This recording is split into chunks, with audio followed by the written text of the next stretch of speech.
আমি মাননীয় প্রধান সচিব মন্ত্রীকে বলবো কংক্রিট প্রপোজাল সিএস এর কাছে দিন।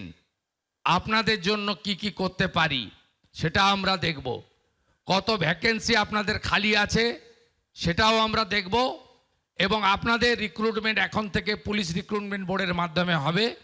যত ভ্যাকেন্সি খালি আছে আগামী কয়েক মাসের মধ্যে আমরা পূরণ করব, এবং যারা কর্মরত অবস্থায় মারা গেছে তাদের ফাইলগুলো যদি পড়ে থাকে মাননীয় মুখ্য সচিবকে বিশেষভাবে দেখতে হবে।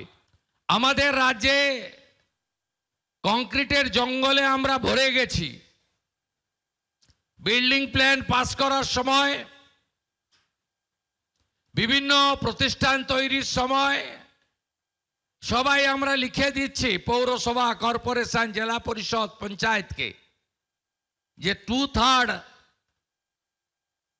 আমরা পরিকাঠামো বানাবো, ইনফ্রাস্ট্রাকচার বানাবো, 1/3 আমরা প্ল্যান্টেশন করব। কেউ মানে না। আমরা যখন আকাশপথে প্লেনে চড়ি, নির্বাচনের সময় বা সরকারি কাজে হেলিকপ্টারে উড়ি, আমি নিচের অবস্থা দেখে শিউরে উঠি। আমি একদম জমি থেকে উঠে আসা লোক।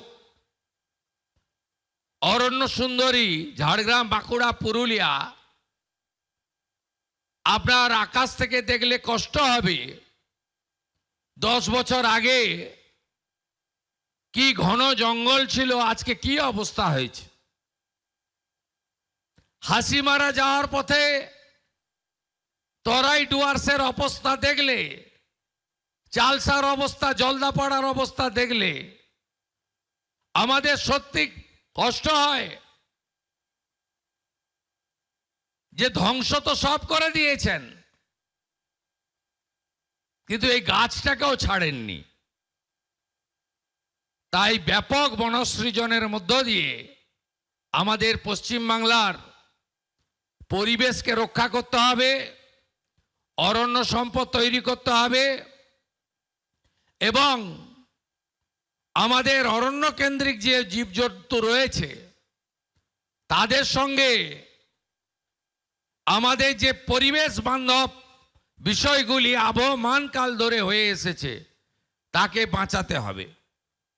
আমরা 5ই জুন বিশ্ব পরিবেশ দিবসে লক্ষ্যমাত্রা নির্ধারণ করেছিলাম মুখ্য সচিবের নেতৃত্বে যে এই বছর আমরা 7,20,00,000 গাছ লাগাবো। আমি 5ই জুন দেখছিলাম হিসাব, ওই দিন আমাদের টার্গেট ছিল 7 লাখ। ওই একদিনে 9 লক্ষের বেশি গাছ লাগানো হয়েছে। আমি গতকাল রথযাত্রার প্রাক্কালে একটি অনুষ্ঠানে বলছিলাম মাননীয় ফরেস্টের সচিবকে যে 70টি বড় রথযাত্রার উৎসব হচ্ছে। পশ্চিমবঙ্গ সরকার তথ্য সংস্কৃতি দপ্তর, পুলিশ এবং হেলথের সাহায্যে সেবা ক্যাম্প করছে। সেখান থেকে গাছ বিতরণ করুন, ফলের গাছ দিন। তিনি আমাকে কথা দিয়েছেন। আমি পলিউশন কন্ট্রোল বোর্ডকে বলেছি আপনারা ব্যাপকভাবে নারকেল গাছ বিতরণ করুন যাতে বজ্রপাতের হাত থেকে অনেক এলাকাকে আমরা রক্ষা করতে পারি। তারাও রাজি হয়েছেন। আমি সরকারের বাইরে সামাজিক সংগঠন, শিল্প প্রতিষ্ঠান এবং বিভিন্ন প্রফিট মেকিং কনসার্ন, কালকে আইওসির আধিকারিকরা এসেছিলেন, তারা বললেন এই বছর আমরা 10 লাখ গাছ লাগাবো। শুধু গাছ লাগালে হবে না। আমি আমার পূর্ব অভিজ্ঞতা দিয়ে বলেছি, আমি হলদিয়া ডেভেলপমেন্ট অথরিটির চেয়ারম্যান ছিলাম। আমি গাছ লাগিয়ে 3 বছর মনিটরিং করতাম, তাতে অ্যাচিভমেন্ট আসতো 50%। 1000 গাছ লাগালে আলটিমেটলি 3 বছর পরে আমরা 500-550 গাছকে দাঁড় করাতে পারতাম। তাই শুধু গাছ লাগালে হবে না, মিনিমাম 2 বছর রক্ষণাবেক্ষণের দায়িত্ব সবাইকে নিতে হবে। আসুন, দূষণমুক্ত পশ্চিমবঙ্গ, পরিবেশ বান্ধব পশ্চিমবঙ্গ, এই অপরূপ সবুজ অরণ্য সুন্দর পশ্চিমবঙ্গ আমরা গড়ে তুলি।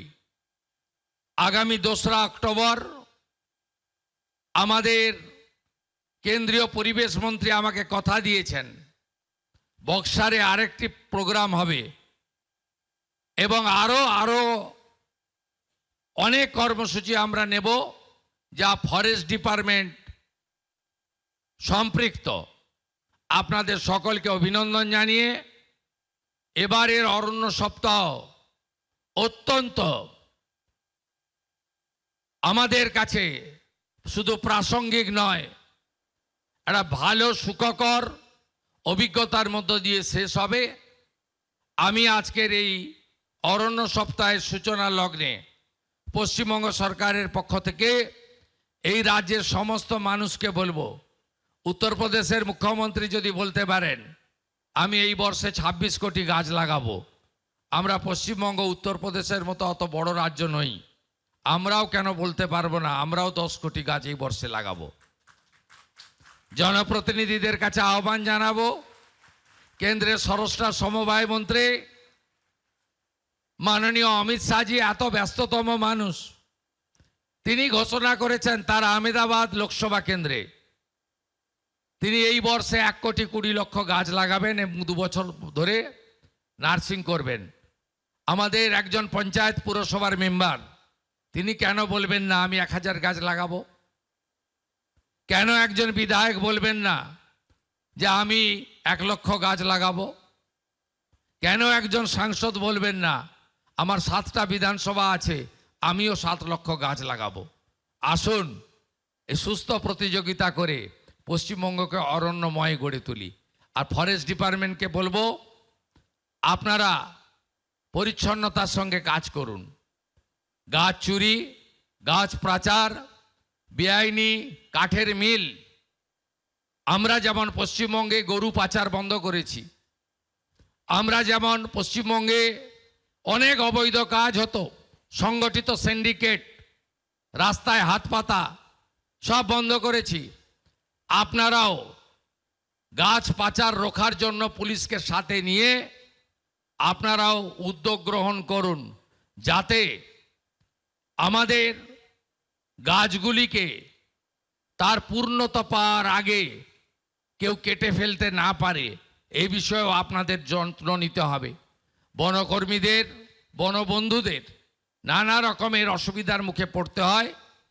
আমি মাননীয় প্রধান সচিব মন্ত্রীকে বলবো কংক্রিট প্রপোজাল সিএসের কাছে দিন, আপনাদের জন্য কি করতে পারি সেটা আমরা দেখব। কত ভ্যাকেন্সি আপনাদের খালি আছে সেটাও আমরা দেখব এবং আপনাদের রিক্রুটমেন্ট এখন থেকে পুলিশ রিক্রুটমেন্ট বোর্ডের মাধ্যমে হবে। যত ভ্যাকেন্সি খালি আছে আগামী কয়েক মাসের মধ্যে আমরা পূরণ করব এবং যারা কর্মরত অবস্থায় মারা গেছে তাদের ফাইলগুলো যদি পড়ে থাকে মাননীয় মুখ্য সচিবকে বিশেষভাবে দেখতে হবে। আপনারা অনেক ঝুঁকি নিয়ে কাজ করেন, সাথে সাথে আমাদের জঙ্গলমহল এবং অন্যান্য এলাকায় হাতি কেন্দ্রিক যে সমস্ত বিষয়গুলো রয়েছে আমাদের হাতিদের বাঁচিয়েও রাখতে হবে, আবার হাতিদের কারণে আমাদের যেভাবে জীবন ক্ষতি হচ্ছে সেক্ষেত্রেও আমাদেরকে ভাবতে হবে। বিগত 15 বছরের সরকার ফরেস্ট ডিপার্টমেন্টকে অবহেলা করেছে, বরাদ্দ দেয়নি, ম্যান পাওয়ার দেয়নি, পরিকাঠামো দেয়নি। আমি বলবো উড়িষ্যা, ছত্তিশগড় থেকে শিখে আসুন কিভাবে ফরেস্ট ডিপার্টমেন্টকেও গুরুত্বপূর্ণ দপ্তরে পরিণত করা যায়, সেখান থেকে শিখে এসে পশ্চিমবঙ্গেও সেটা করুন। ডবল ইঞ্জিন সরকার সেটা করবে। সবাই ভালো থাকবেন। আপনাদের সকলকে আজকের এই অরণ্য সপ্তাহের উষা লগ্নে শুভেচ্ছা দিয়ে আমার কথা শেষ করলাম। বন্দে মাতরম, জয় হিন্দ।